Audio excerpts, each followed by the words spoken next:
à 500 mètres de la frontière avec Gaza. C'est là que nous retrouvons le sergent-major Ron Shalom. Artificier depuis plus de 15 ans, il est rattaché à la station de police de Sderot. Son quotidien, il le vit entre obus de mortier et missiles, tirés depuis la bande de Gaza. Quand tu tires des obus et des missiles, tu ne sais pas où ça va s'écraser. Ça peut tomber dans un jardin d'enfants à Sderot, dans ce que l'on appelle terrain vague, sur un agriculteur, sur son tracteur. La presse parle de terrain vague. Mais s'il s'écrase à 20, 30, 50 mètres de là où tu es, il suffit d'un seul éclat pour te tuer. Et si un obus sort de cette maison là-bas, tiré dans notre direction ? 3 à 4 secondes, il nous atteint. Tu n'as pas le temps de te protéger. Dans le meilleur des cas, tu vas entendre l'alerte 1 seconde avant l'impact. Dans le pire des cas, en même temps, voire après. La police est en charge ici de tous les engins qui explosent entre la frontière et le territoire israélien. Chaque incident qui se passera le long de la frontière ou à l'intérieur de Gaza sera géré par l'armée. Nos équipes sont prêtes à tous les scénarios. Comme nous l'avons vu, plus de roquettes sont tombées en un mois qu'au cours des 3 dernières années. Le contraste entre le paysage pastoral et les positions du Hamas à quelques centaines de mètres de nous est saisissant. Comme si, ici, après les tirs de 30 roquettes et obus de mortier en un mois, le temps s'était arrêté.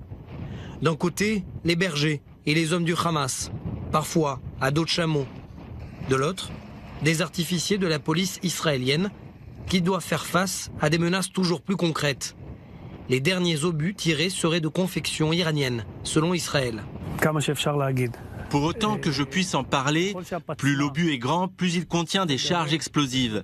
Plus le danger est grand pour les civils qui se trouvent à plus grande distance de la frontière. S'il s'écrase sans exploser, je suis contraint de déplacer beaucoup plus de civils. Il est en clair plus menaçant.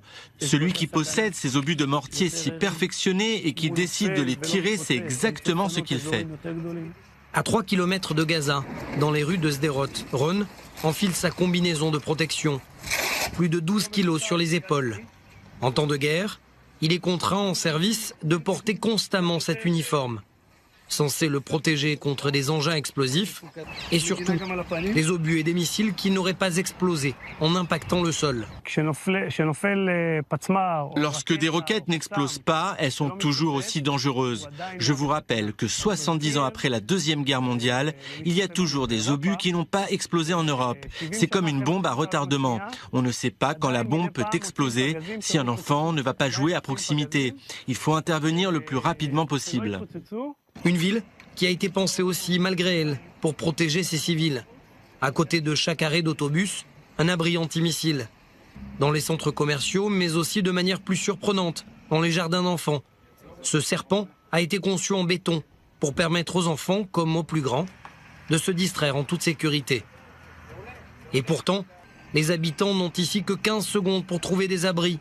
Tout ou presque, le rappelle combien depuis plus de 17 ans les missiles en tout genre s'abattent sur leur ville. Ron, entre autres, les a recueillis, transportés et entreposés devant la station de police de Sderot.